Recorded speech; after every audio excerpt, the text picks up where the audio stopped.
Oramos para comenzar, mis hermanos. Señor amado, agradecemos, Señor, por este momento que tú nos das para poder estudiar, Señor, temas que tienen que ver, Señor, contigo, la teología, Señor. Te pedimos, Dios amado, que abras nuestro entendimiento, como dice tu palabra, para poder entender, Señor, comprender las escrituras, poder, Señor Dios, conocerte más y de esa manera amarte más, Señor.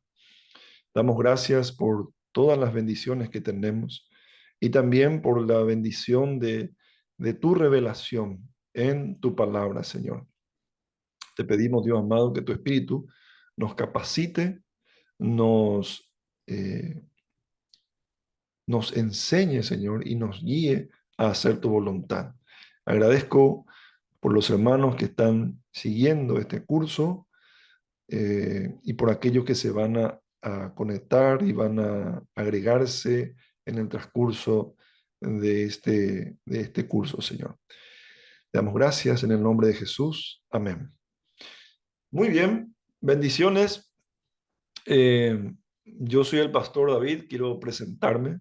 Soy pastor de la iglesia Marangatú, ahora de Fernando de la Mora. Tengo la tarea de la obra misionera en la iglesia Marangatú. Por eso no me encuentro en la iglesia Marangatú Central, la que está en Villa Lisa. Estoy trabajando en otra ciudad. Anteriormente estuve en la iglesia Marangatú de Toronó, ¿sí? Y ahora eso está a cargo de otro pastor y yo me estoy encargando de una iglesia que está comenzando. Sí, justamente hoy está cumpliendo 2 años de una reapertura, porque la iglesia en sí tiene más de 30 años, pero llegó un momento en que se tuvieron que cerrar las puertas y hace 2 años que se reabrió. Así que damos gracias al Señor por eso. Bueno, hablemos del curso. El curso que nosotros vamos a ir desarrollando, ¿no?, es de Cristología, o sea, es el estudio de lo que la palabra de Dios nos habla acerca de Cristo, de Jesucristo, ¿sí? El estudio de la persona de Cristo, la persona de la Trinidad, ¿sí? Recordemos nosotros que la Trinidad está el Padre, está el Hijo y está el Espíritu Santo. En el curso anterior estuvimos hablando sobre la persona del Padre y en Cristología vamos a hablar sobre la persona de Cristo. ¿Está bien? Así que vamos a comenzar. Es un curso, como les decía yo eh, antes de la grabación, es un curso extenso, así que quiero pedirle por favor su paciencia y su concentración para poder avanzar sin perder tiempo. ¿Está bien? Bueno, en esta lección sobre Jesús, el Redentor, ¿sí? Redentor con mayúsculas, hablaremos acerca de la persona y la obra de Jesucristo. ¿Está bien? Persona y obra de Jesucristo, el Hijo de Dios. Cuando hablamos de Jesucristo debemos hablar de su eternidad. ¿Está bien? Generalmente cuando se habla de Cristo, muchas veces nos concentramos en su vida en la tierra, en lo que nos dicen los evangelios, ¿sí? O también en lo que hace en el cielo ahora. Y mm, también, ¿sí? Aquellos que son teólogos más serios hablan de lo que hará cuando regrese, ¿sí? Pero, mis hermanos, es importante entender de que Jesucristo es la persona de la Trinidad, el Hijo, por tanto es nuestro Dios eterno, o sea, existe desde la eternidad.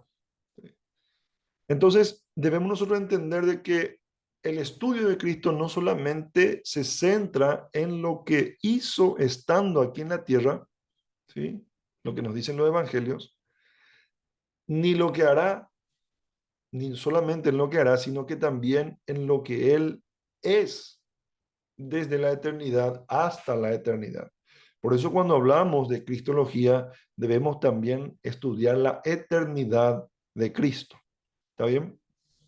Y cuando hablamos de eternidad, que es un atributo de Dios, la eternidad, entendemos nosotros de que con justa razón podemos decir de que Jesucristo es Dios eterno, comparte ese atributo de Dios, por ende es Dios. Y uno va a decir, sí, pero eso yo ya lo tengo claro, ¿verdad? Bueno, en este curso vamos a probablemente ir tocando algunos temas que ya son de conocimiento de todos los cristianos, pero es importante dejar en claro estos puntos para ir construyendo, ¿sí? Sobre los temas de cristología que vamos a ir hablando. ¿Está bien? No queremos nosotros comenzar eh, estando ya avanzados sin haber pasado por aquellas cuestiones que son básicas también y que tienen que ser mencionados en este grupo, en este curso. ¿Está bien? Lo que nosotros decimos es de que eh, la Biblia enseña que Jesús ha sido Dios desde siempre. ¿Sí? No es que Dios se convierte en una deidad en un momento dado de la historia, no. Él es Dios desde siempre. Esa es la esencia de Dios. Dios Padre, Dios Hijo y Dios Espíritu Santo. Nunca existió el Padre sin el Hijo, ni tampoco el Hijo sin el Espíritu Santo. La esencia eterna de Dios es Padre, Hijo y Espíritu Santo. Por eso decimos de que Cristo, Jesús, es Dios desde siempre. ¿Sí? Un momentito, por favor.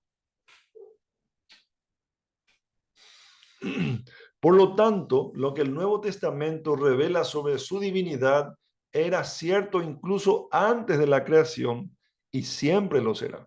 ¿Sí? Hebreos 13:8 dice: Jesucristo es el mismo ayer, hoy y por los siglos. Habla de su eternidad, y también cuando dice es el mismo, habla de su inmutabilidad. ¿Qué significa eso? Que Él no cambia en su esencia. ¿Está bien? Entonces, lo que el Nuevo Testamento habla de Cristo siempre fue verdad desde la eternidad, no solamente en el Nuevo Testamento. ¿Ok? Avancemos. ¿Qué es lo que las escrituras declaran acerca de la divinidad de Cristo? Jesús claramente es identificado como Dios en todas las escrituras.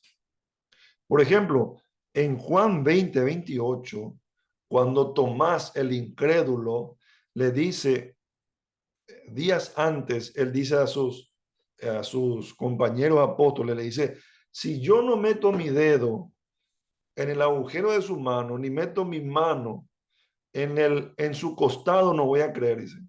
Y el Señor se le presenta y le dice, Tomás, no seas incrédulo, le dice. Y le permite tener la prueba fehaciente de la resurrección de Cristo.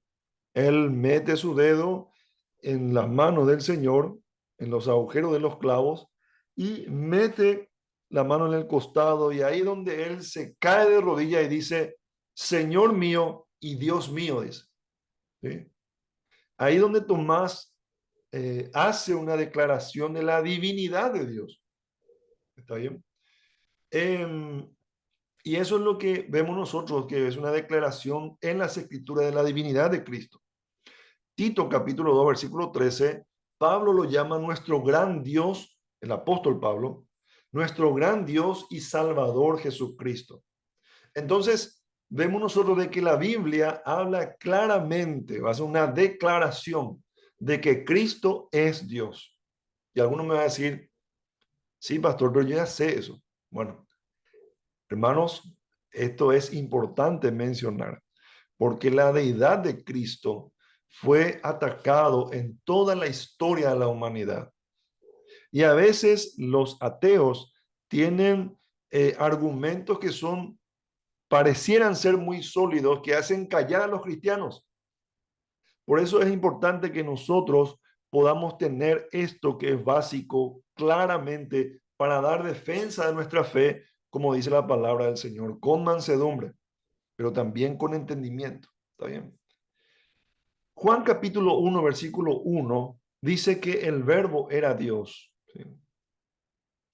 Eh, Ahí donde el apóstol tenemos al apóstol Tomás, tenemos al apóstol Pablo y tenemos al apóstol Juan, entre otros que habla la Biblia, declarando justamente, sin lugar a dudas, de que Cristo es Dios. Juan 1:1 dice que el verbo era Dios. Y Juan 1:14 al 18 habla de que ese verbo es Jesucristo. Entonces, la Biblia declara de que Cristo es Dios. Afirma de que ha sido Dios desde el principio.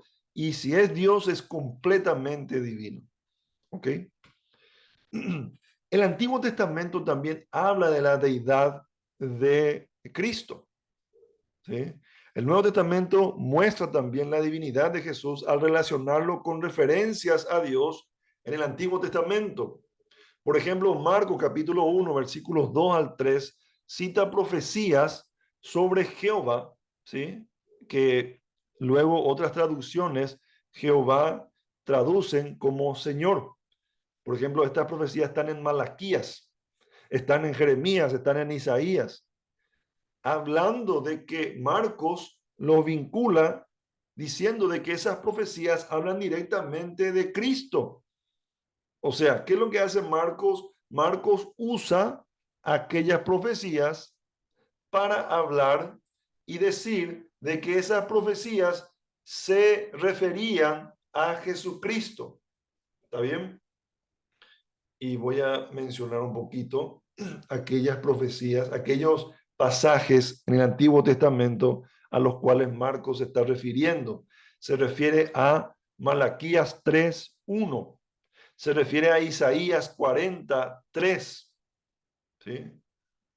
Entonces vemos nosotros de que Marcos hace un vínculo con el Antiguo Testamento, diciendo de que el Antiguo Testamento habla de Cristo como Dios.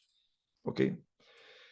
La Biblia también habla de Cristo y sus atributos divinos. O sea, al atribuirle a Jesús cualidades divinas, está diciendo de que Jesús es Dios. Por ejemplo, Él tiene poder infinito. Hebreos capítulo 1, versículo 3 está diciendo de que Él sustenta todas las cosas con la palabra de su poder. ¿Sí? Entonces eso nos habla de la divinidad de Dios.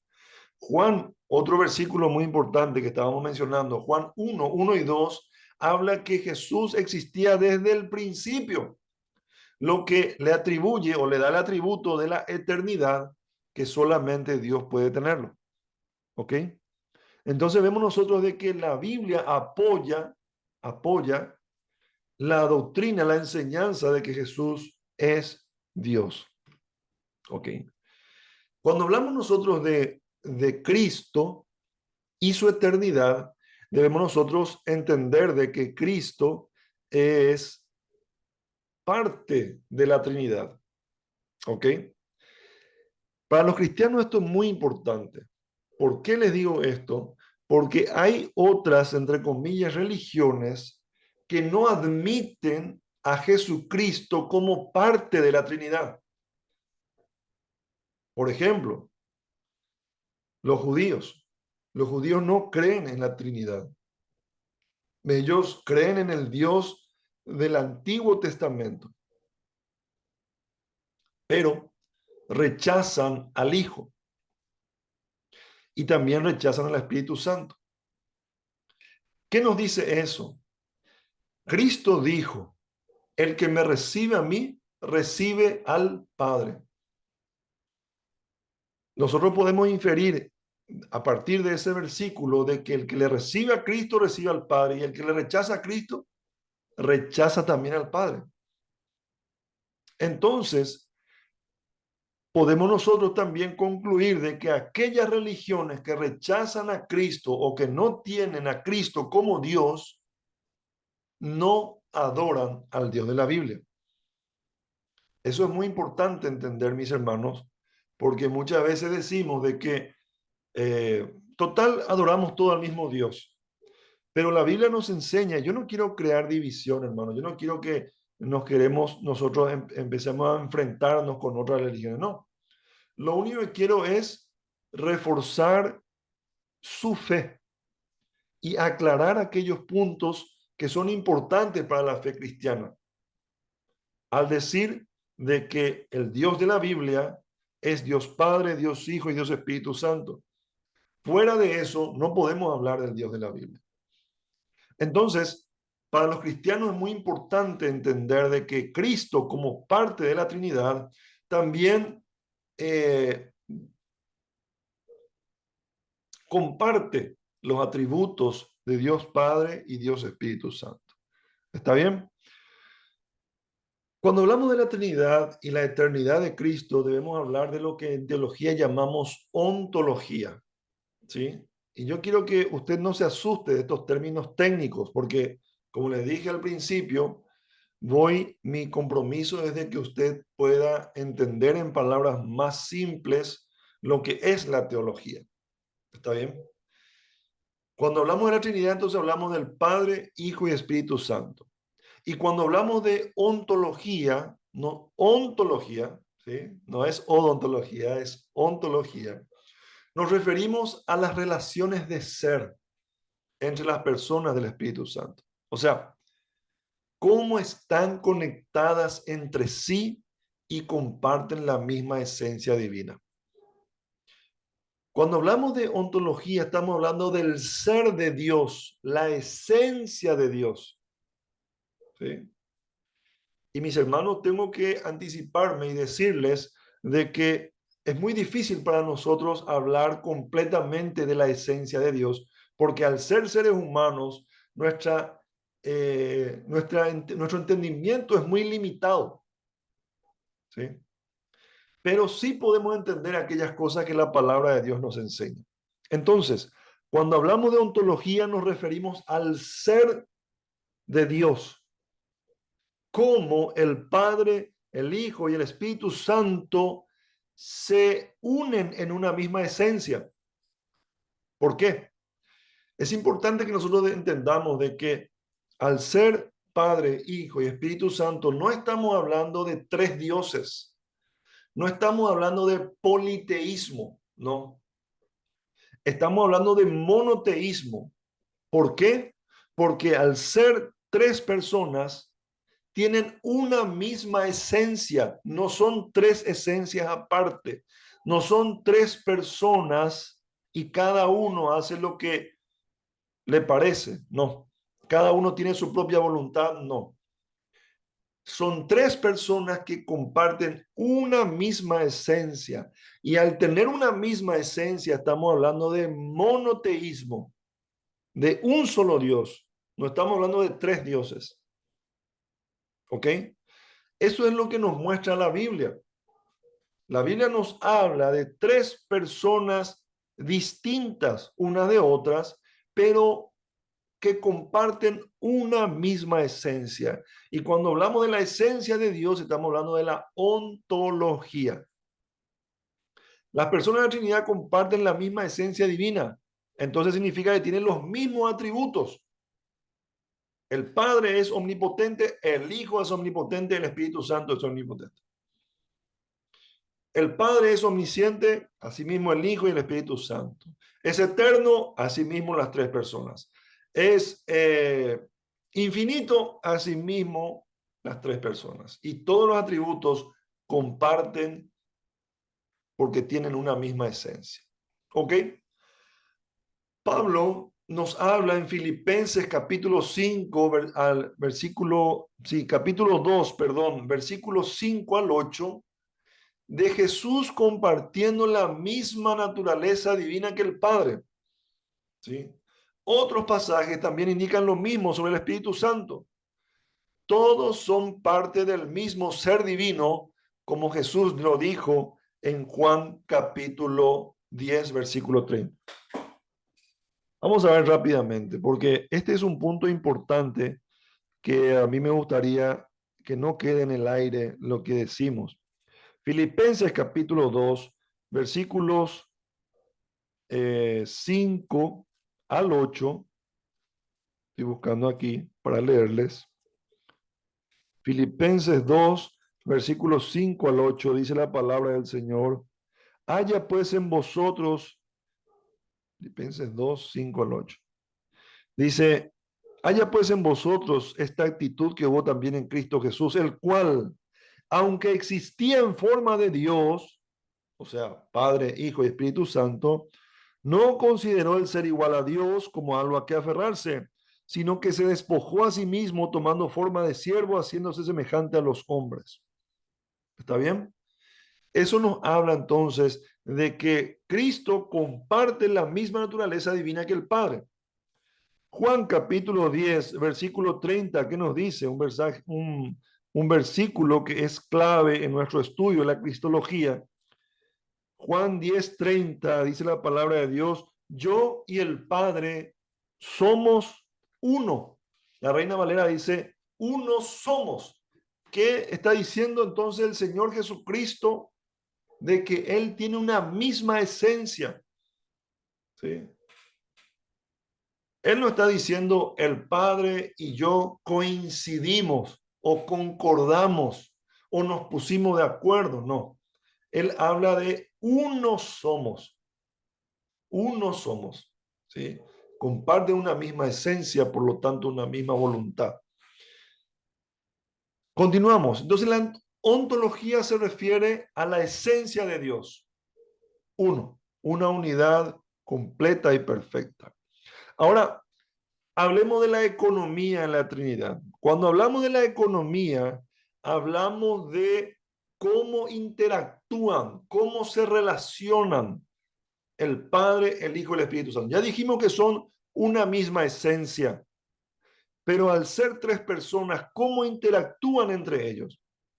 De eso se trata la economía. ¿Cuál es la dinámica en la Trinidad?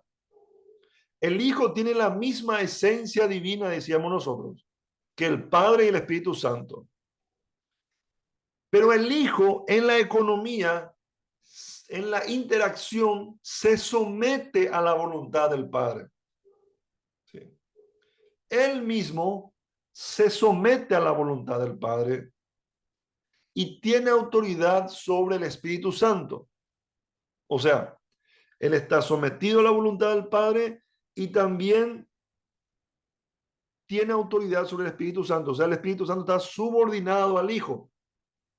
El Hijo se somete al Padre y el Espíritu Santo se somete al Hijo. ¿Dónde vemos esto en la palabra de Dios?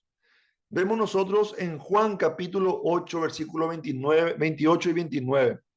Perdón, Juan 6:38, donde dice que él no hace, Jesús no hace su voluntad, sino la del Padre. Entonces ahí nos está dando a entender el mismo Hijo de Dios de que él está sometido a la voluntad del Padre.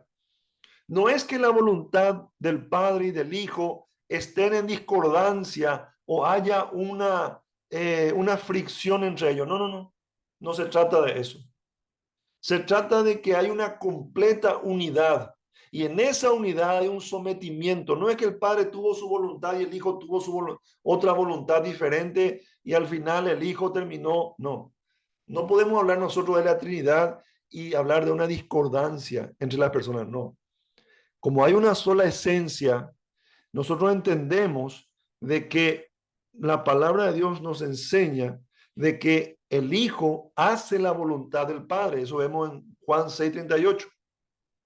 Juan 8:28 al 29 nos habla de que Cristo hace lo que le agrada al Padre. ¿Por qué?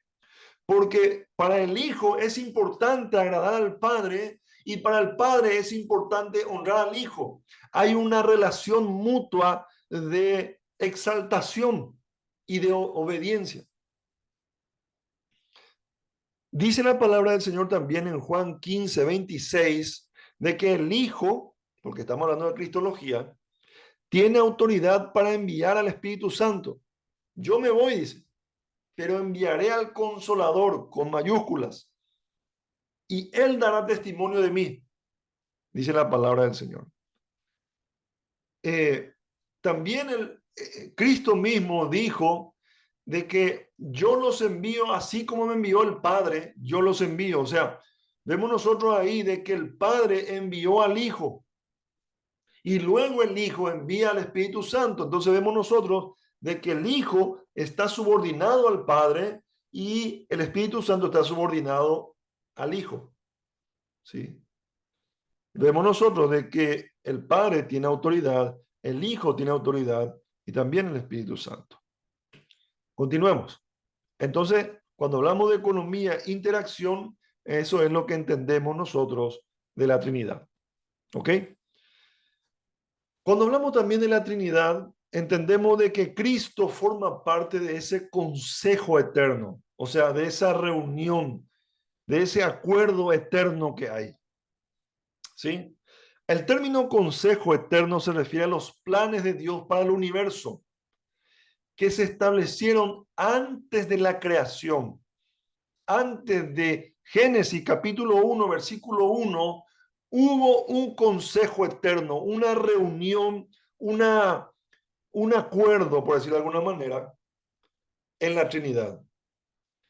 Estos planes se mencionan en la Biblia en lugares como Hechos capítulo 2, versículo 23. Busquemos lo que dice entonces. Hechos capítulo 2, versículo 23 dice: a este, entregado por el plan predeterminado, habla de plan predeterminado, o sea, un consejo eterno, ¿sí? Y el previo conocimiento de Dios, clavasteis en una cruz por manos de impíos y le matasteis. Habla de que el plan de redención en el cual Cristo es protagonista es algo que sucedió mucho antes de la creación. Vamos a ver lo que nos dice Romanos, capítulo 8, versículo 28 al 30. Dice la palabra del Señor: y sabemos que para los que aman a Dios, todas las cosas cooperan para bien. Esto es, para los que son llamados conforme a su propósito. Habla de Dios teniendo un propósito. Porque a los que de antemano conoció, también los predestinó a ser hechos conforme a la imagen de su Hijo, para que Él sea el primogénito entre muchos hermanos. Y a los que predestinó, a esto también llamó. A los que llamó, a esto también los justificó. Y a los que justificó, a esto también glorificó. ¿Qué nos está hablando? Habla de un plan de redención eterno. Eso fue gestado en la Trinidad y tiene a Cristo como el protagonista de la redención de nuestras vidas. ¿Ok?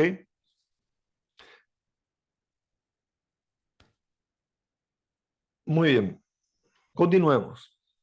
Este consejo eterno o este plan eterno implica dos aspectos, una presencia y un propósito. ¿Qué significa?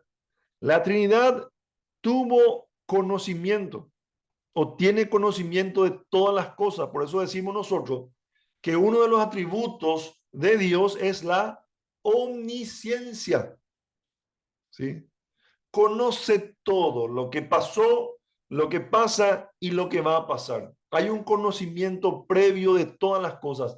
Nada le sorprende a Dios, nada. Ni siquiera la caída del hombre en el paraíso de Edén le sorprendió a Dios. Él ya sabía todo, formaba parte del plan.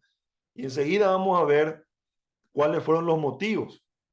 Así que por favor, como les dije al principio, estamos construyendo ladrillo tras ladrillo la enseñanza de la cristología. ¿Está bien? La presencia es el conocimiento previo de Dios. El propósito es por qué o para qué. El propósito de Dios al crear el universo es mostrar y aumentar su gloria a través de su reino en Cristo. O sea, mostrar, ¿sí? Y aumentar, decimos nosotros, porque tratamos de explicar algo a lo cual tratamos de encontrarle palabras. No es que Dios necesita aumentar su gloria porque Él es completamente glorioso, ¿sí? Completamente glorioso, lleno de toda gloria. tiene una gloria perfecta, y cuando hablamos de eso, no podemos decir nosotros que podemos aumentar la gloria de Dios, porque algo que es perfecto no necesita aumentarse. Si decimos nosotros que vamos a aumentar la gloria de Dios, estamos diciendo que la gloria de Dios es reducida en algún aspecto. No. Solamente usamos una palabra para tratar de explicar algo al cual no le encontramos palabra. ¿Está bien? Entonces, ¿qué es lo que hace Dios en su propósito al crear el universo, al ser el plan de redención? Es mostrar su gloria de una manera mucho mayor, porque Adán y Eva en el paraíso mostraban la gloria de Dios al hombre, pero hoy nosotros podemos ver una gloria mayor revelada al hombre. ¿Por qué? ¿En dónde? En su misericordia, en su gracia. Si no hubiera habido la caída del hombre, no hubiéramos conocido los atributos de Dios, de misericordia, de gracia, de amor. ¿Se entiende? Entonces, vemos nosotros de que hay una presencia de Dios, un conocimiento previo del cual Cristo es parte, ¿sí? Y no porque se haya hecho hombre, Él pierde estos atributos, no. Él conoce completamente y también tiene un propósito: mostrar la gloria de Dios al hombre de manera aumentada. ¿Ok? Bueno, en siglo reciente, algunos teólogos han descrito el consejo eterno como un pacto de redención entre las personas de la Trinidad. Este pacto incluye la promesa del Hijo de encarnarse y morir para redimir a la humanidad caída, y la promesa del Padre de aceptar el sacrificio del Hijo. Este pacto es importante porque explica y describe la obra de Jesús en la encarnación. Voy a explicar un poco esto para que se pueda entender claramente.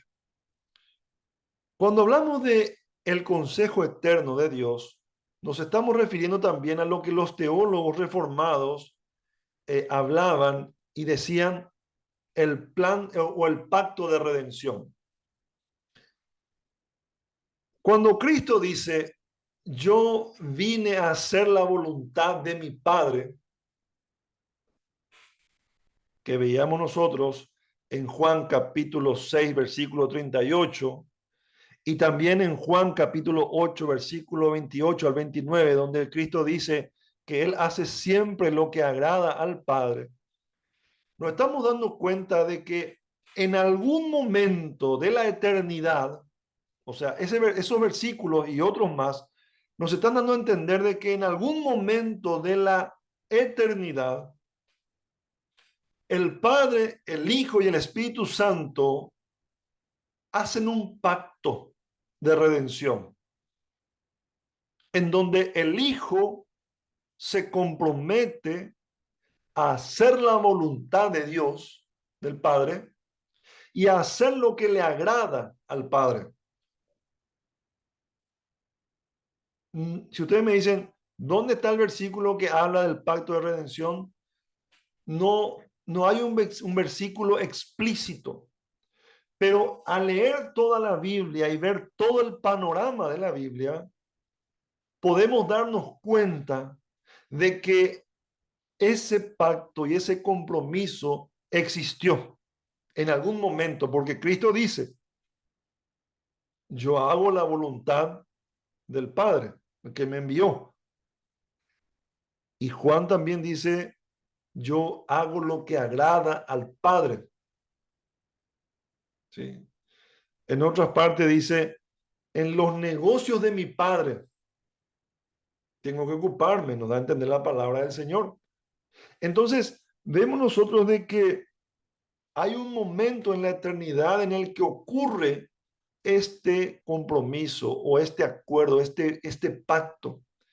Y a eso es lo que los teólogos reformados llamaban el pacto de redención. En este pacto de redención está la promesa del Hijo de encarnarse, de volverse hombre, de hacerse hombre, de morir para redimir a la humanidad caída Y también está la promesa del Padre de aceptar el sacrificio del Hijo para redención.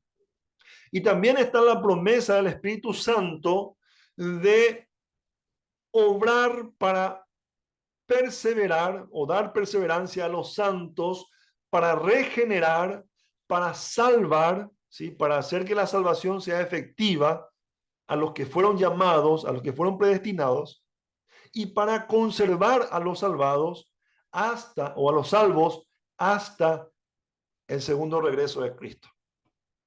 Entonces hay un pacto de la eternidad al cual nosotros, por inferencia, entendemos y le llamamos el pacto de redención. Este pacto es importante porque explica y describe la obra de Jesús en la encarnación. O sea, cuando hablamos de cristología, estamos entendiendo de que Cristo forma parte, como es Dios, como es parte de la Trinidad, compartiendo la misma esencia. Estoy recapitulando lo que ya hablamos hasta ahora. Comparte la misma esencia con Dios Padre, Dios Hijo y Dios Espíritu Santo. Forma parte también de ese plan de redención y ese compromiso de hacerse hombre. ¿Ok? Juan nos habla de eso en el capítulo 6, versículo 38 al 40. Vamos a ver un poquito lo que nos dice la palabra del Señor rápidamente.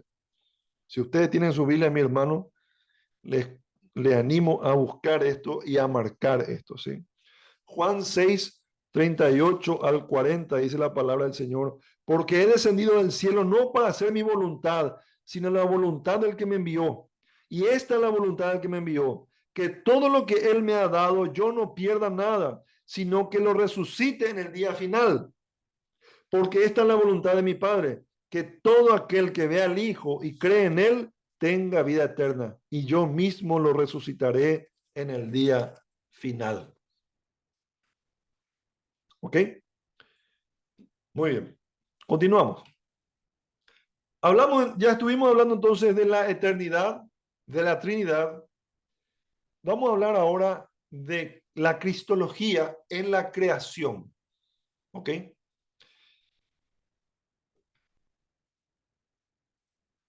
Vamos a primero definir el periodo de la creación en la cual nosotros queremos enfocarnos. ¿Sí?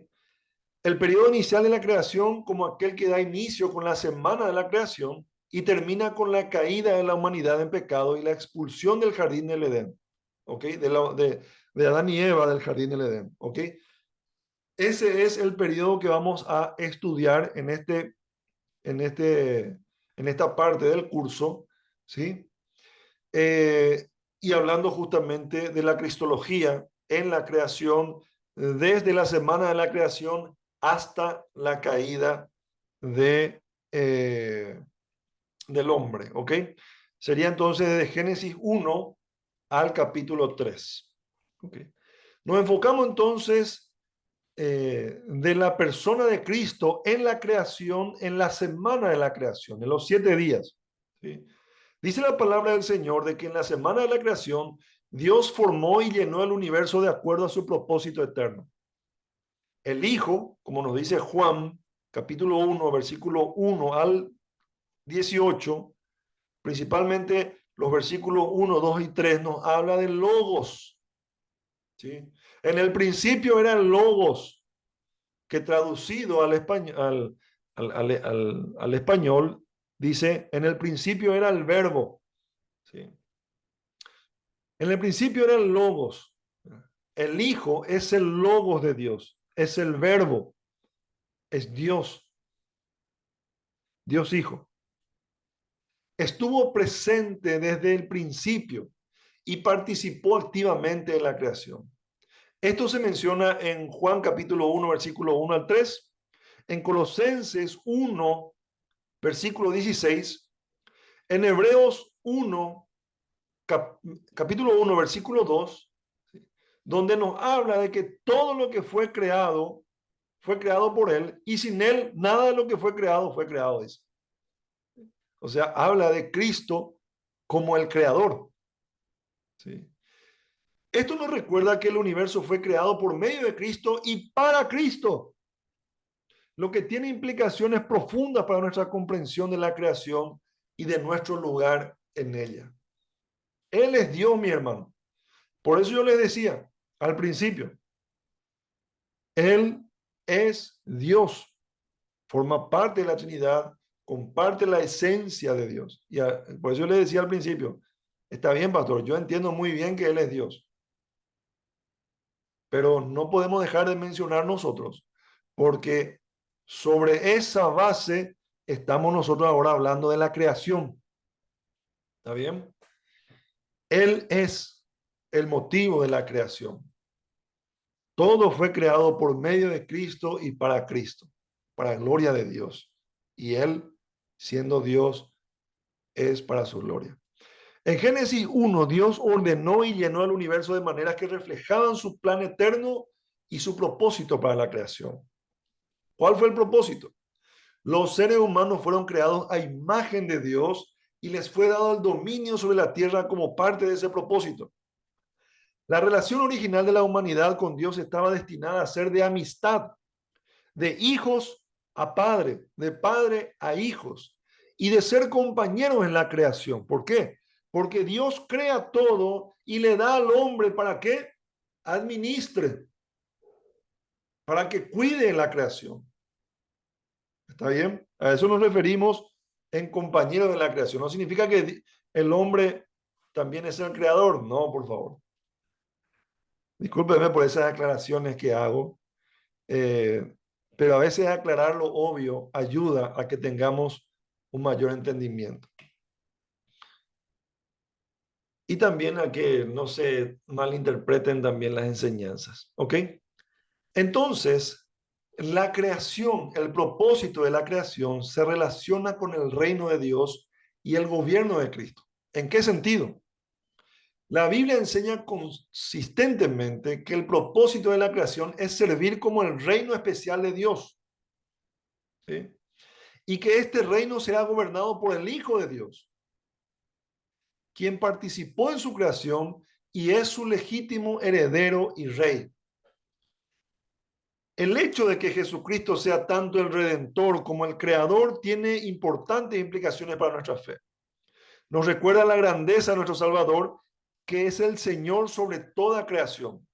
Y también nos anima a preocuparnos por el mundo y sus habitantes, ya que Cristo tiene un corazón compasivo por toda su creación. ¿Sí? Veamos qué pasó en la caída de la humanidad. Esto es un relato completamente trágico.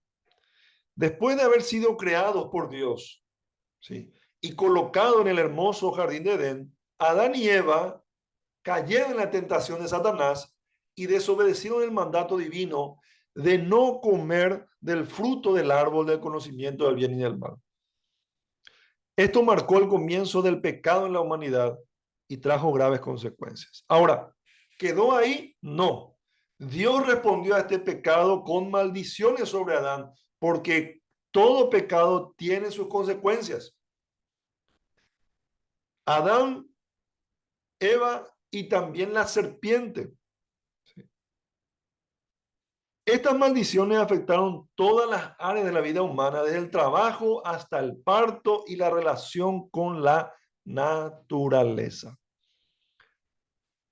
Repitiendo, fueron creados para glorificar a Dios, para extender el reino de Dios sobre la tierra, pero caen en pecado.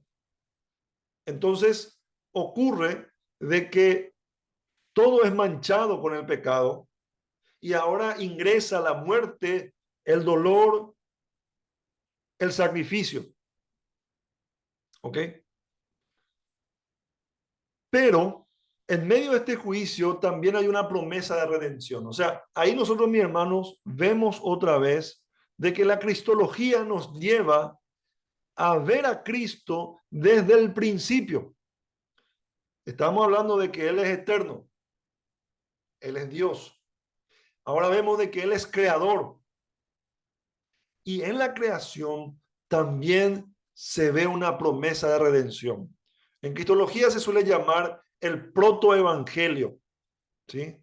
La promesa de redención. ¿Dónde está eso? El protoevangelio está en Génesis capítulo 3, versículo 15. Porque a pesar de haber algo, de suceder algo tan trágico como la caída del hombre y con él ser afectado toda la creación, hay una promesa de redención. Dios dice que habrá enemistad entre la descendencia de la serpiente y la descendencia de la mujer, y que la descendencia de la mujer herirá la cabeza de la serpiente, ¿sí? Y que la serpiente, con todo su poder, lo único que podrá hacer es herir en el talón a la descendencia de la mujer, ¿sí? ¿Qué nos está hablando? Esta es una profecía mesiánica que señala, apunta hacia la obra redentora de Cristo en la cruz, donde vencerá al pecado y a Satanás. ¿Quién es el que le da el golpe certero de muerte a la serpiente, a Satanás? Es Cristo. Cristo es el que le hiere en la cabeza. O sea, lo que trata de decir la Biblia es de que trae la figura de una guerra.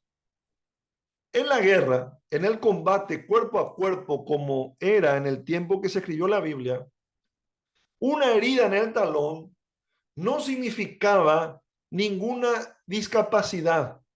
Es una herida que sana.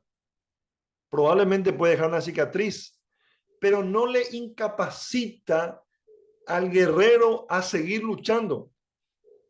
Una herida en el talón es una lesión mínima. Le permite hacer su vida completamente normal.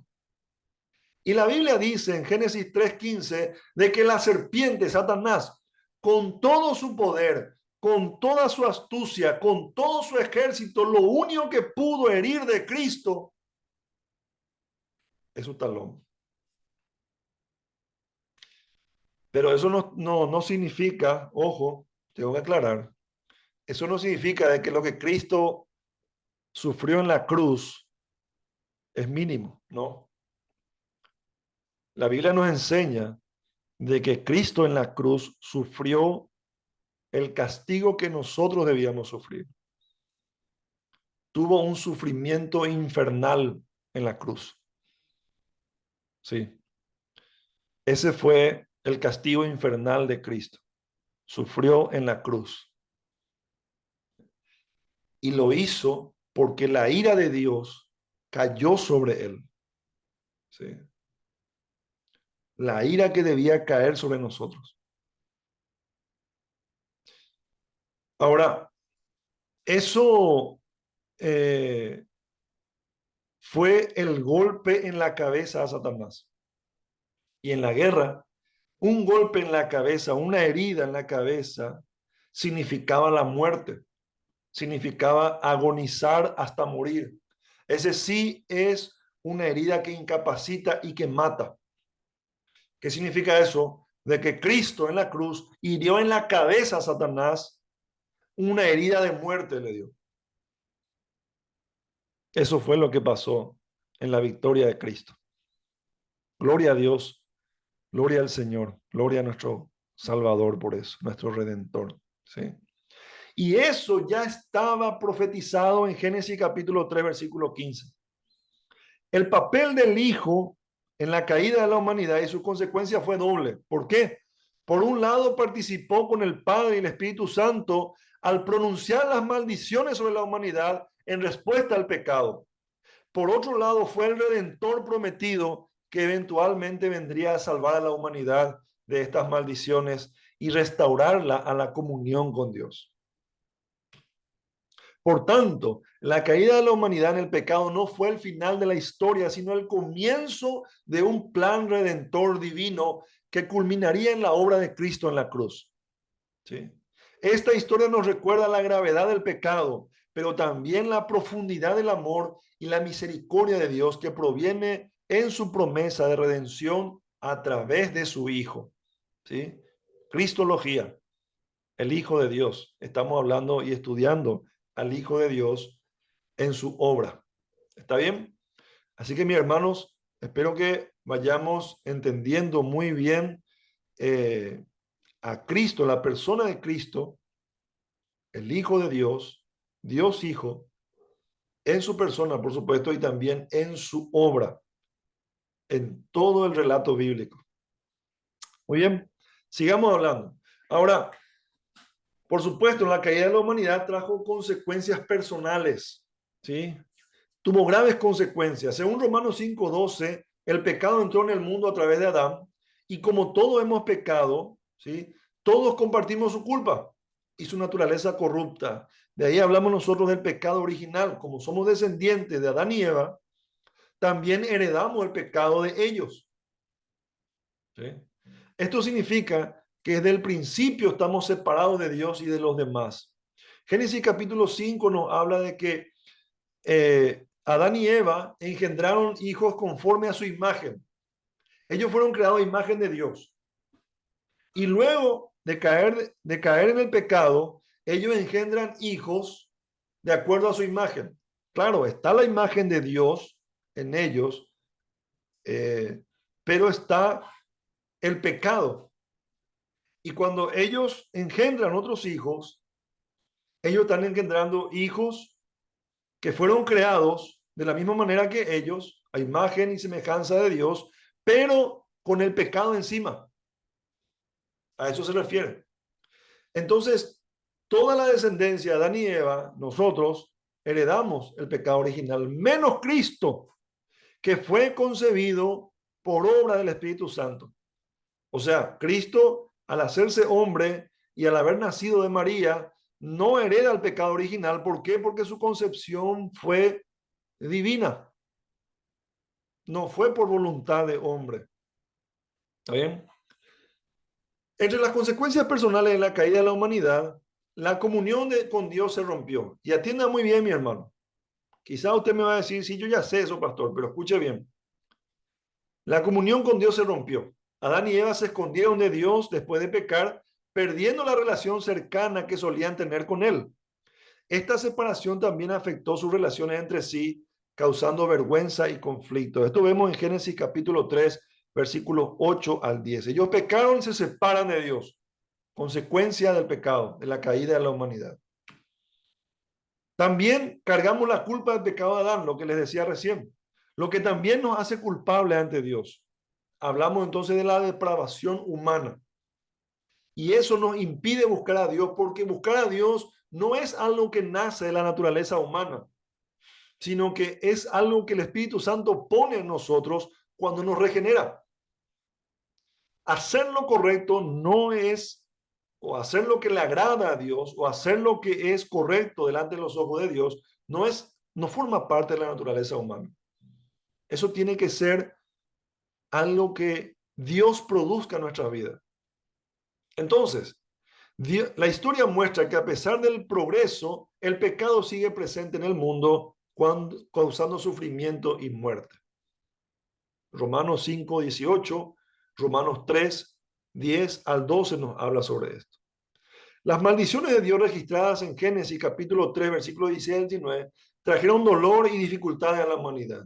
El trabajo se volvió arduo, las relaciones se vieron afectadas y la muerte se hizo presente. Caín mata a Abel, se produce el primer homicidio en la creación, producto del pecado, la naturaleza caída del hombre. Y esto afecta a todas las generaciones. Ahora, hablando de cristología, ¿a dónde nos lleva esto?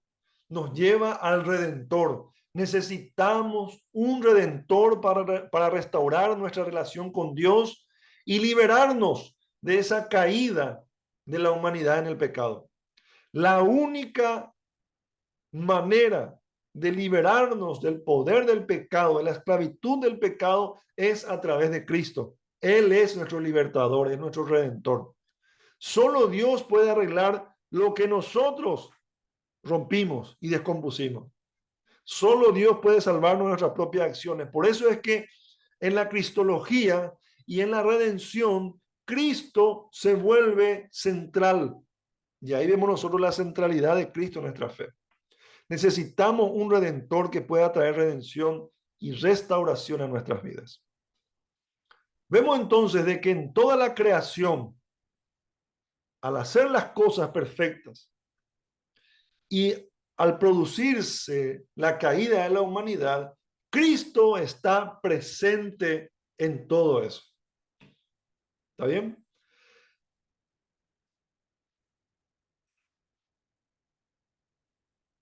Muy bien, vamos a pasar esto. Consecuencias universales. Primero, retrasó la venida del reino de Dios. ¿Por qué? Decíamos al principio, Adán y Eva fueron creados para extender el reino de Dios en la tierra. Pero ¿qué pasa? Caen. Entonces, ¿qué es lo que hace? Se retrasa, pero no se frustra. Es interesante la diferencia en las palabras. Se retrasa. Y Dios sabe eso. A Dios no le sorprende lo que está sucediendo. Pero los planes de Dios nunca serán frustrados. Si se retrasan, es porque Él lo permite. Pero jamás los planes de Dios van a poder ser impedidos. Originalmente Dios planeó que la humanidad cultivara y gobernara la tierra para que reflejara el paraíso del jardín del Edén, reflejará su gloria. Sin embargo, la caída en el pecado retrasó esta tarea y como resultado el mundo no se ha convertido en el lugar perfecto que Dios pretendía, aún. Según segunda de Pedro, capítulo 3, versículo 11 al 12, nuestra participación en la lucha contra la corrupción del mundo puede acelerar el día que Dios establezca su reino en la tierra. La segunda consecuencia universal es que toda la creación está ahora sujeta a la futilidad. La entrada del sufrimiento humano también perturbó la paz y la productividad de la creación, haciendo que la tierra produzca espinas y cardos en lugar de buenos frutos. Romanos 8, 20 al 22 describe cómo la creación ha sido sometida a la vanidad y al sufrimiento, esperando ser liberada de esta esclavitud. Es lo que nos dice Romanos. Ahora, ¿quedó todo ahí? No. Dios en su misericordia mostró un rayo de esperanza para la humanidad, incluso cuando los primeros padres pecaron, Adán y Eva. Aunque merecían la muerte inmediata por su desobediencia, Dios retrasó su juicio. Y ahí vemos nosotros la misericordia y la gracia de Dios. Se retrasaron los planes del reino de Dios en la tierra y Dios también en su misericordia retrasa su juicio. Pero eso no significa de que ese juicio ya no va a pasar. Va a llegar el tiempo de juicio. Solamente que todavía no es el tiempo. Retrasa su juicio y les permite continuar viviendo por un tiempo. Además, Génesis 3:15 nos habla de que Él va a enviar un redentor que va a derrotar al diablo, a la serpiente del Edén, y va a restaurar a la humanidad a la fidelidad. ¿Ok? Génesis 3:15, protoevangelio. Herirá la cabeza de la serpiente, simbolizando la victoria sobre el diablo. ¿Sí? Esta promesa anticipa la redención completa que Dios ofrecería. Ahora, en Génesis 3:21 también sucede algo, mis hermanos, que muchas veces no vemos nosotros en lo que es eh, en el paraíso, en el Edén, en lo que sucede en el Edén, que apunta también a Cristo. Génesis 3:21 dice, Dios viste a Adán y Eva con pieles. ¿Ellos qué hicieron? Trataron de solucionar su problema. ¿Cómo? Poniéndose hojas, tapándose el cuerpo con hojas, porque ya tenían miedo. Vieron su desnudez, el pecado, empezaron a vivir los efectos de la esclavitud del pecado y se avergonzaban de ellos mismos. Se avergonzaban de la imagen que ellos tenían, esa imagen caída. ¿Sí? ¿Y qué es lo que hace? Dios le dice, no, cuidado. No es que ustedes van a solucionar este problema. Este problema no se soluciona con hojas de higuera. Este problema se soluciona con sacrificio.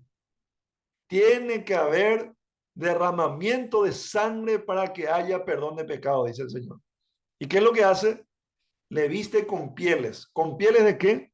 De animales. Y para vestirle con pieles, ¿qué es lo que hace? Un sacrificio. Dios mismo provee y les muestra de que el pecado trae consigo muerte. El sacrificio ya les va anticipando de una manera como una profecía de que para ser cubiertos los pecados de la humanidad debe haber un sacrificio. Y este sacrificio que sucede en el Edén para que Dios mismo, vista a Adán y Eva, al ser humano con pieles, ¿a quién apunta? Al Hijo de Dios, a Cristo. Por eso cuando vemos nosotros en la creación, en la caída de la humanidad, y vemos todo esto, estamos viendo a Cristo. Toda la Biblia habla de Cristo y cuando hablamos de cristología, tenemos que entender nosotros todas estas cosas que van sucediendo.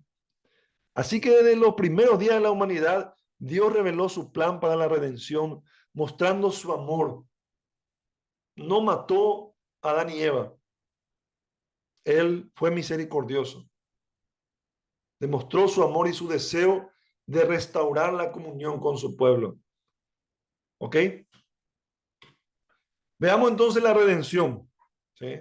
Hoy yo les anticipé que íbamos a tener una clase de más de una hora, así que les pido por favor que sigan con la lección, tengan paciencia, que estamos hablando de cosas muy importantes que tienen que ver con nuestro Salvador en nuestro curso de Cristología. Ya vimos entonces de que desde la eternidad Cristo estaba presente. En la creación, Cristo estaba presente. En la caída del hombre, Cristo estuvo presente. En la redención, en ese plan de redención, Cristo estaba presente. Vamos a ver ahora desde la redención.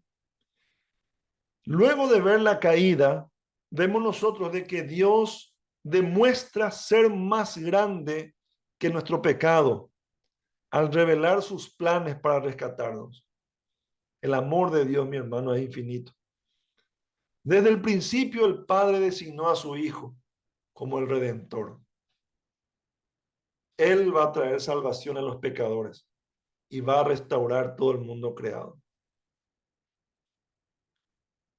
Gloria a Dios, mi hermano. Tengo que hacer una pausa y de corazón, ahora que estamos hablando de esto, dale la gloria a nuestro Dios, mi hermano. Este periodo de redención que comenzó inmediatamente después de la caída en Génesis 3 continuará hasta la consumación de los cielos y la tierra cuando Jesús regrese. ¿Sí? Se caracteriza por la obra del Hijo en perdonar y salvar a los pecadores. Cuando hablamos de redención estamos hablando de eso. Perdón y salvación para los que estábamos caídos, condenados. ¿Sí? Desde el principio, vemos nosotros, de la creación, de allá del Edén, el Hijo comenzó a salvar a los pecadores cuando Adán y Eva recibieron misericordia de Dios basada en la futura redención que uno de sus descendientes traería. Adán y Eva debían creer en esa profecía para ser salvos. ¿Sí? Adán y Eva debían creer en la promesa de Dios de Génesis 3:15. Esa profecía mesiánica que Dios mismo pronuncia en el principio tenía que ser el motivo de la fe de Adán y Eva y de sus descendientes. Desde el principio, la salvación fue por fe. Y Adán y Eva fueron salvos por la fe del Mesías que había de venir, Jesucristo. Y nosotros somos salvos por la fe en el Mesías que ya vino. ¿Se dan cuenta? Pero desde el principio, desde el Antiguo Testamento, el Nuevo Testamento, la salvación siempre es por fe. Por eso vemos nosotros de que Adán y Eva recibieron misericordia de Dios, pero debían creer para ser salvos en la profecía que se había dado en ese momento. Luego también sus hijos. Esta obra de salvación ha continuado en cada era, con tantos pecadores que se han arrepentido de sus pecados y han vuelto hacia Él en fe, siendo salvos. En fe, mi hermano. Ahora, ¿cuál es el motivo de la redención de Dios? Porque usted se estará preguntando, ¿por qué tanto enredo? ¿Cuál es el motivo para que Dios nos venga a redimir o aplique o ejecute ese plan de redención? Bueno,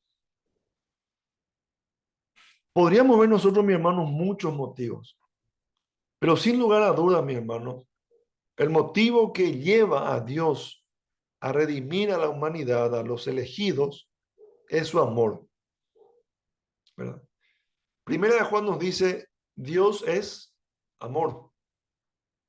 ¿Sí? Juan 3:16 nos dice, porque de tal manera amó Dios al mundo, que lo motivó a redimirnos entonces y salvarnos fue su amor. Su deseo y diseño para que la creación, especialmente la humanidad, conozca, viva en relación con Él y encuentre su realización en Él, proporcionando así una plataforma para que la gente lo conozca y sea glorificado como el amoroso y bueno Dios que es. Al principio de esta lección hablábamos nosotros y decíamos, ¿cuál es el propósito de la creación? Y decíamos nosotros, mostrar su gloria. Si no hubiera habido caída, no hubiéramos visto nosotros esos atributos de Dios, de amor, de misericordia, de gracia, que hacen de que su gloria sea revelada de una manera mucho más aumentada a la humanidad. Sí, hoy damos gracias a Dios porque en la caída Él nos muestra todos aquellos atributos que para Adán y Eva probablemente eran una incógnita. Hoy nosotros podemos ver. Pero ¿cómo podemos ver? A través de Cristo. A través de Cristo se nos revela a nosotros la gloria de Dios aumentada en la perfección, en la plenitud. Cristo es la manifestación del amor de Dios y de la gloria de Dios en su plenitud. Por lo tanto, el amor de Dios hacia nosotros es lo que nos motiva, lo motiva a redimirnos. Hablemos más del motivo. El amor redentor de Dios por la humanidad es parte del amor del Padre por el Hijo. ¿Qué significa eso? En Efesios capítulo 1, versículo 4 al 6, se menciona que Dios nos ha escogido en Cristo. Gloria a Dios, en Cristo. Y nos ha adoptado en Cristo también como hijos de Dios por medio de Él, dice la palabra de Dios. Según el puro afecto de su voluntad. Este amor entre el Padre y el Hijo es el motivo supremo de nuestra redención, como se destaca también en otros pasajes como Romanos 8:39 y Primera de Timoteo capítulo 1:14. O sea, el amor que Dios Padre tiene al Hijo, a Dios Hijo, Jesucristo, es el motivo para redimirnos a nosotros.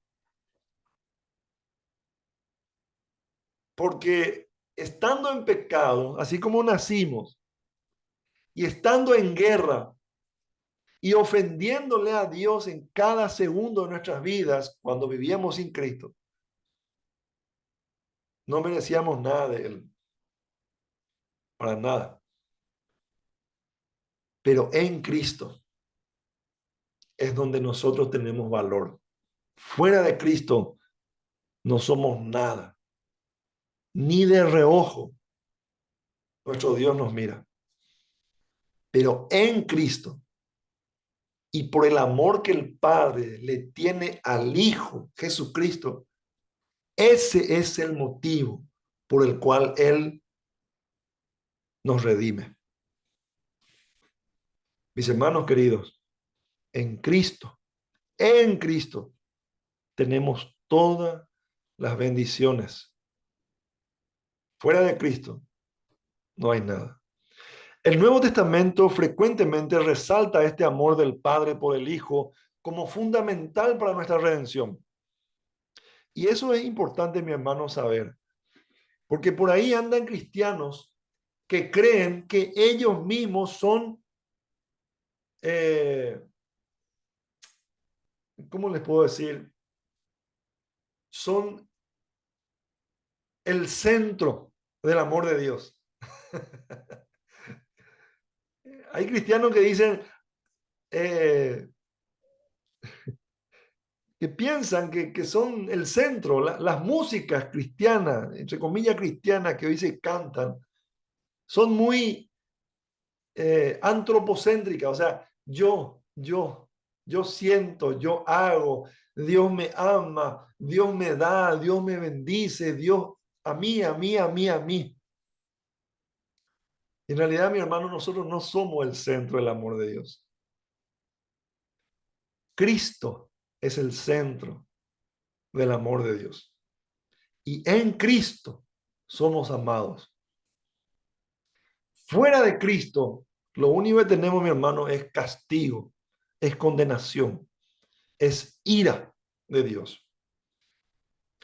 Pero en Cristo, nosotros tenemos el amor de Dios. Él es el centro, Él, para su gloria, para gloria de Dios, no para gloria del hombre, no para gloria de fulano de tal, no. Mi hermano querido, debemos nosotros quitar las cámaras de nuestro ser, de nuestra persona y empezar a enfocarlos en Cristo. Todo es para su gloria, todo es para la gloria de Dios. Amén. A esto nos lleva el estudio de la cristología, a ver a Cristo, a ver a Dios, no a vernos a nosotros. ¿Ok? Jesús mismo hace referencia a este amor del Padre al describir su autoridad para redimir y juzgar, como se muestra en Juan capítulo 3, versículo 35. Veamos lo que dice Juan 3, 35. Dice la palabra de Dios lo siguiente. Juan 3, 35. Dice la bendita palabra del Señor. El Padre ama al Hijo y ha entregado todas las cosas en su mano. ¿Qué dice Juan capítulo 5, versículo 20 al 23? Dice, pues el Padre ama al Hijo y le muestra todo lo que Él mismo hace, y obras mayores que ésta le mostrará, para que os admiréis. Porque así como el Padre levanta a los muertos y le da vida, asimismo el Hijo también da vida a los que Él quiere. Porque ni aun el Padre juzga a nadie, sino que todo juicio se le ha confiado al Hijo, con mayúsculas, para que todos honren al Hijo, así como honran al Padre. El que no honra al Hijo, no honra al Padre que le envió. Y ahí hago un paréntesis para preguntarles, las otras religiones, si no honran al Hijo, tampoco honran al Padre. Y en eso tenemos que hacer una diferencia muy grande con la religión judía. Si ellos no honran al Hijo, tampoco honran al Padre. Y si no adoran al Hijo, no adoran al Padre. Y si no aman al Hijo, no aman al Padre. Entonces no podemos decir nosotros que tenemos un mismo Dios. Amén. Bueno, continuemos. Eso es muy importante, mi hermano, que nosotros podamos entender de que nuestro Dios es único. No podemos nosotros mezclar y Repito, eso es lo que dije al principio. No, mi intención no es que nosotros empecemos a contrariarnos con otras religiones, no. Mi intención es que entendamos muy bien de qué se trata nuestra fe y nuestro Dios. Amén. Bueno, la redención misma es descrita como ser parte del reino del Hijo amado por el Padre, como se expresa en Colosenses capítulo 1, versículos 13 al 14. Este amor dentro de la Trinidad no es sin dirección. Incluye el deseo de que los miembros de la Trinidad sean honrados y obedecidos para que la gloria de Dios sea manifestada y su reinado sobre toda la creación sea reconocido y alabado. Aunque Dios es independiente y no tiene necesidades, redime a la humanidad para demostrar su gloria a través de la creación redimida. Todo lo que Dios hace, incluida nuestra redención, tiene como objetivo último glorificarse a sí mismo y manifestar su carácter, santidad, valor y belleza a través de la creación.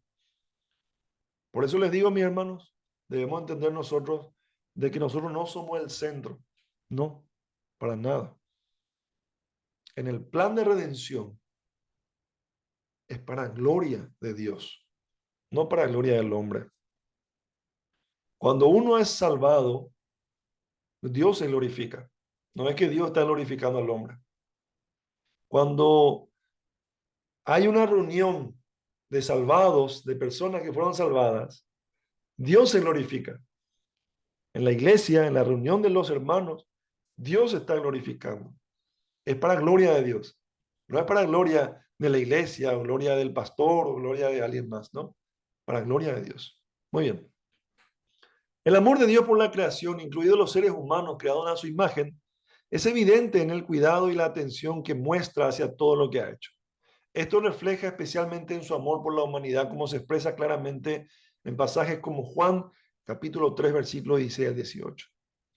En este pasaje vemos que el amor de Dios por el mundo lo motiva a dar a su Hijo unigénito para que todo aquel que crea en Él tenga vida eterna. Dios no envió a su Hijo al mundo para condenarlo, sino para salvarlo a través de Él. Esta es una expresión del amor de Dios por toda la creación, incluyendo la humanidad. Ahora, el término mundo utilizado por Juan puede tener varios significados en diferentes contextos, pero aquí parece referirse a toda la creación o a la humanidad en su conjunto. La idea central es que el amor de Dios lo lleva a querer salvar y de redimir la creación, restaurando su propósito original y estableciendo su reino glorioso. O sea, el amor de Dios por su Hijo es lo que le lleva a querer salvar y redimir la creación. ¿Está bien? Este amor también motiva el papel del Hijo en la redención, ya que al salvar a los creyentes, Dios está creando una nueva humanidad poblada por aquellos que han sido redimidos y restaurados a una relación correcta con Él. ¿Sí? Entonces, mis hermanos, vemos nosotros de que ese plan, ese propósito que fue retrasado, ¿se acuerdan que yo les decía retrasado y no frustrado? En el principio, ahora en Cristo, comienza a ser restaurado. ¿Sí? En Cristo. ¿Está bien? Ese plan fue restaurado, pero no fue frustrado, les decía yo. Entonces vemos nosotros de que en la redención ese plan continúa avanzando. Dios está extendiendo su reino en la tierra a través de aquellas personas que Él va salvando y va agregando a su iglesia, su esposa, su novia. La iglesia es el reino de Dios en la tierra. Amén. Gloria a Dios, porque nada puede frustrar los planes de Dios. Dios está glorificando. El amor de Dios por su creación y por los creyentes motiva todo el plan de redención, incluyendo el papel importante y crucial del Hijo en llevarlo a cabo. El amor de Dios por los creyentes es un tema recurrente en las Escrituras. Se nos dice que Dios tiene un amor especial por aquellos que creen en Él. Ojo, aquellos que creen en Él. El incrédulo que tiene ira, la ira de Dios, juicio, condenación. Pero los que creen en Él, ¿por qué? Por la fe en Cristo. Y el amor de Dios es hacia los que creen en Él, en Cristo. Su deseo es estar en comunión estrecha con nosotros, bendiciéndonos y disfrutando de una relación eterna. Este amor de Dios por los creyentes es tan profundo que se afirma que Dios nos conocía y amaba incluso antes de que naciéramos, como se menciona en varios pasajes, como Romanos 8, 29 al 39, Efesios 1, 4 al 12 y Primera de Pedro 1 al 2. Ahora, ¿por qué Dios redime? Por el amor hacia aquellos que Él iba a salvar. Porque los que son salvos ya fueron predestinados desde antes de la fundación del mundo. Efesios nos dice eso. Entonces Dios, teniendo en mente a aquellos que van a ser salvos y van a ser creyentes, Él redime a través de su Hijo Jesucristo. Entonces Dios ya nos amó mucho antes de ser salvados. Gloria a Dios por eso, hermano. Él ya nos tenía en mente mucho antes de fundar la tierra, dice la palabra del Señor. Grande es nuestro Dios, mi hermano. Grande es la misericordia de Dios. Y Él en Cristo ejecuta su redención. El sacrificio que fue anticipado en el Edén es efectuado en Cristo, en su primera venida, por amor a nosotros, los que habíamos de creer en Él por Cristo, por la fe en Jesucristo. Entonces, el amor de Dios por los creyentes fue una parte esencial del motivo detrás del envío del Hijo para llevar a cabo la redención. Esto se evidencia claramente en la escritura de Juan, como en Juan 16, 27 y en las cartas de Juan, donde se destaca el amor de Dios como la motivación detrás de la obra redentora de Jesucristo. Amén. Es importante comprender que el amor de Dios por los creyentes no disminuye en medio de las luchas o dudas. Si Él nos amó antes de salvarnos, ¿por qué hoy nos va a dejar de amar, mis hermanos? Él nos ama incondicionalmente. Él nos salvó por las obras de Cristo, no por nuestras obras. Amén. Él nos ama incondicionalmente, desde antes de la fundación del mundo. En Cristo nos ama. Incluso cuando enfrentamos dificultades, cuando enfrenta enfermedades, luchas, pruebas por su fe, en su fe, el Señor no disminuye su amor hacia nosotros. No se reduce su amor, porque Él nos ama perfectamente, con un amor infinito. No puede Él amarte menos. Dicho en otras palabras, vos no podés hacer nada para que Dios te ame más, ni mucho menos para que te ame menos. Porque en Cristo Él te ama perfectamente. Amén. Antes de que tuviéramos fe en Él o deseáramos escapar de nuestro pecado por la regeneración del Espíritu Santo, Dios nos amó lo suficiente como para enviar a su Hijo para redimirnos, pagando un precio muy alto por nuestro rescate. Antes de que usted naciera, hermano, 2000 años antes de que usted naciera, el Señor envió a su Hijo para salvarle a usted. La grande es nuestro Dios, mi hermano. Jesús sufrió y murió por nosotros por amor, y su resurrección es el testimonio vivo del amor redentor de Dios por su pueblo. Amén. Yo espero, mi hermano, que esta lección, además de darle un entendimiento, un conocimiento de Dios, también alivie su corazón, alivie su carga, pueda darle consuelo en medio de las dificultades, en medio de este camino de fe que a veces trae consigo batallas muy duras. Yo espero que el Señor pueda ministrar su corazón en esta noche con lo que estamos compartiendo. Redención, cuando hablamos del motivo de la redención, también hablamos de sus promesas. La palabra de Dios dice de que Dios no miente, nunca va a prometer algo que no va a cumplir, porque Él no puede ir en contra de lo que ya dijo. Dios Padre prometió cumplir sus planes para la creación y la humanidad a través del Hijo, especialmente mediante la encarnación del Hijo de Jesucristo. El Hijo prometió encarnarse como ser humano, descendiente de la línea de los elegidos de Dios, del rey David, cumplir todos los términos del pacto y morir una muerte expiatoria por la humanidad caída. Además, se acordó enviar al Espíritu Santo para aplicar los beneficios de la salvación a aquellos a quienes el Hijo salvaría. Este es el pacto de gracia, mi hermano, en pocas palabras. Este es el pacto de redención que se hizo en la eternidad entre Dios Padre, Dios Hijo y Dios Espíritu Santo. Dios Padre promete cumplir sus planes para la creación a través del Hijo. La encarnación del Hijo. El Hijo promete encarnarse como ser humano para cumplir con todos los requisitos del sacrificio perfecto. Él es el Cordero de Dios, por eso le decimos.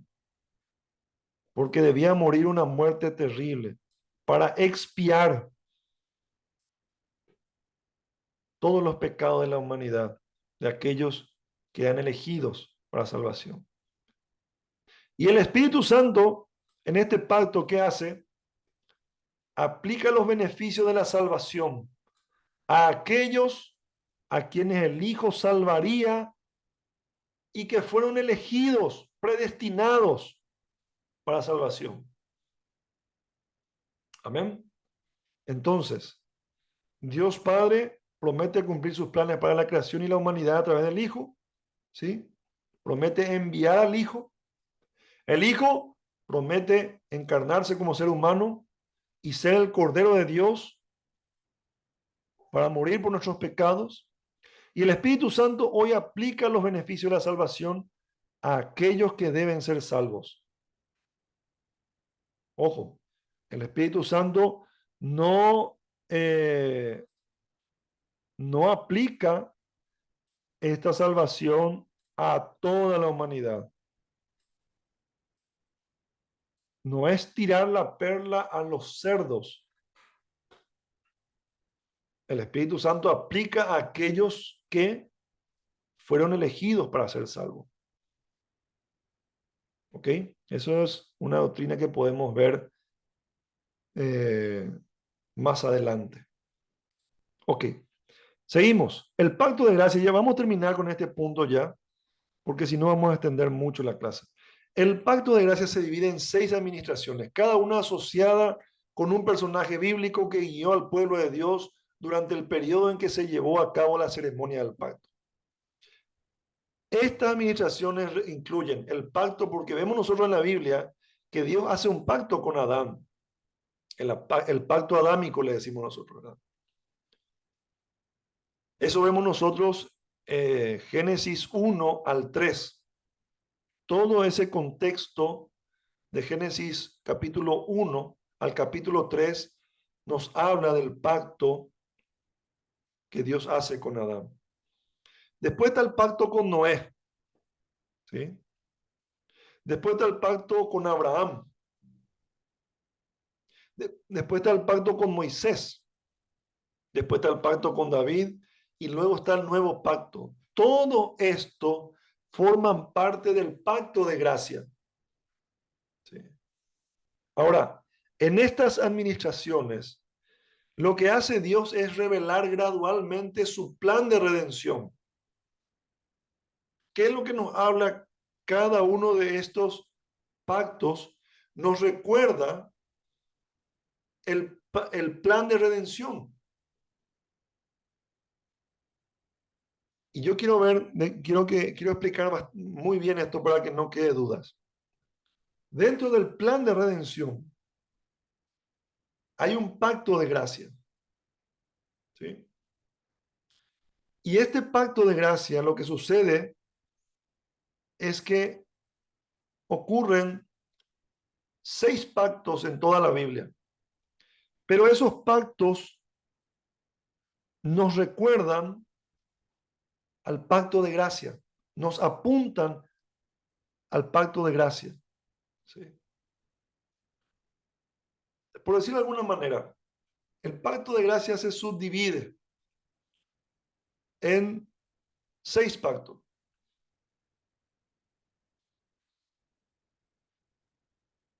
Cada uno de esos pactos apuntan al pacto de gracia, pero ninguno de esos pactos son independientes del pacto de gracia.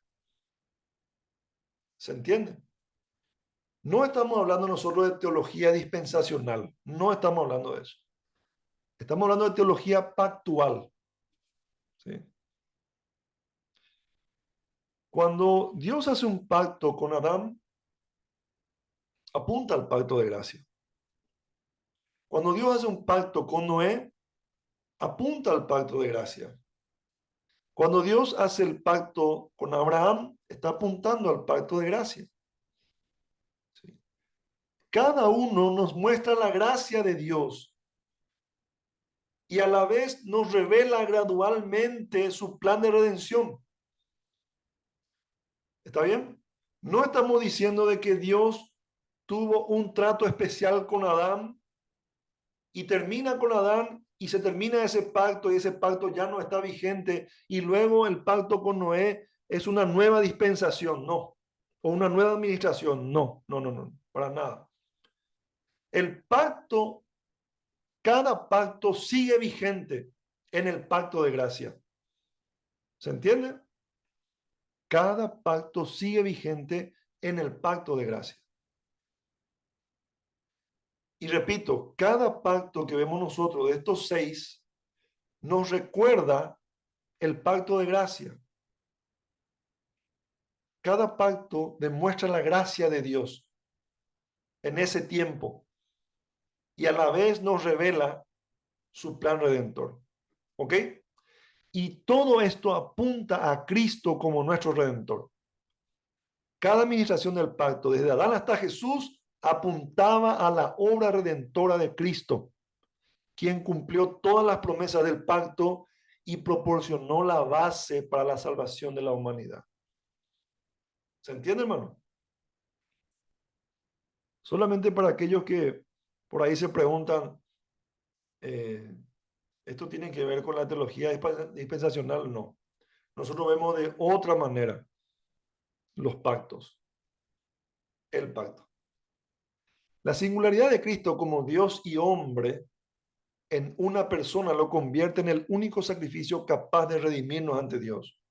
Su obra redentora llevada a cabo a través de su vida, muerte y resurrección es la base de nuestra salvación, tanto en el Antiguo como en el Nuevo Testamento. Por eso nosotros hablamos de teología pactual. Vemos el pacto de gracia en toda la Biblia. El Señor revelando su plan de redención nos habla de ese pacto de gracia que hace con la humanidad. Muy bien, hasta ahí mis hermanos. Vamos a dejar pendiente esto. Yo les quiero dar, por favor, la tarea de leer lo que resta del material, por favor. La semana que viene vamos a hacer un resumen bastante breve de lo que resta de esta lección, porque es bastante larga, ¿sí? Necesitamos todavía ver obra y también ver, sí, obra y consumación también. Así que Por favor, les pido, vean ustedes, por favor, terminen de leer el material. Llegamos nosotros hasta redención y la tarea es terminar de leer, por favor, lo que resta. ¿Ok? Bueno, mis hermanos, hasta aquí entonces la lección de hoy. Quiero darles gracias por su presencia y quiero animarles a poder continuar el lunes que viene con la siguiente lección. Mis hermanos, como les decía al principio, es un curso bastante extenso, pero si nosotros acortamos, si nosotros resumimos demasiado, vamos a perdernos la riqueza que hay en la cristología. Y yo creo que eso, no, eso sería realmente una pérdida muy grande. Así que para no cometer ese error, me gustaría ir detalle a detalle viendo el estudio de Cristo, el estudio del Hijo de Dios y verlo en la riqueza que nosotros podemos proponer. ¿Está bien?